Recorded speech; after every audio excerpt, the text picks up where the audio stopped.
நம்முடைய கர்த்தராகிய இயேசு கிறிஸ்துவின் நாமத்தில் உங்களை வாழ்த்துகிறேன்.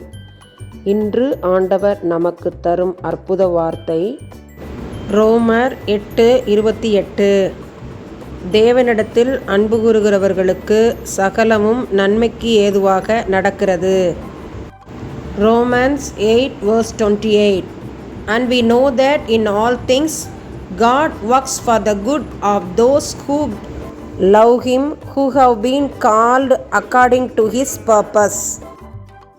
அன்பான சகோதர சகோதரிகளே, எங்களுக்கு எங்கள் குடும்பத்திற்கு இப்படி நடந்து விட்டதே, அவமானமாக இருக்கிறதே என்று நினைத்து கவலைப்பட்டு கலங்கிக் கொண்டிருக்கிறீர்களோ? நீங்களும் உங்கள் குடும்பமும் தேவனை நேசிக்கிறீர்கள் அல்லவா? உங்களுடைய வாழ்க்கையில் நடக்கும் அத்தனை காரியங்களும் நன்மைக்கு ஏதுவாகவே நடக்கிறது என்று விசுவாசியுங்கள். கர்த்தருக்குள் உங்களை தாவீதைப் போல் திடப்படுத்திக் கொள்ளுங்கள். எல்லாவற்றையும் ஆண்டவர் நன்மைக்கு ஏதுவாக மாற்றித்தர வல்லவர். ஆமன். ஸ்தோத்திரம் ஆண்டவரே, ஸ்தோத்திரிக்கிறோம் அப்பா, துதிக்கிறோம் ஆண்டவரே. இந்த அருமையான ஜெப நேரத்திலே எங்களை தாழ்த்துக்கிறோம் ஆண்டவரே. சிறு வயதிலேயே குடும்ப சூழ்நிலை நிமித்தமாக பணிபுரிந்து கொண்டிருக்கிற அருமையான ஏழை குட்டி பிள்ளைகளுக்காக, மகளுக்காக ஜெபிக்கிறோம் ஐயா.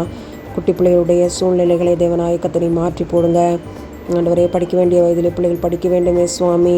ஆண்டவரே, நம்முடைய சமூகத்திலே குட்டி பிள்ளைகளை, தொழிலாளர்களை ஒப்பு கொடுத்து ஜெபிக்கிறோம். பிள்ளைகளுக்கு விடுதலையை கொடுங்க, நல்ல ஏதுகரங்களை குடும்பங்களிலே உண்டு பண்ணுங்க ஆண்டவரே.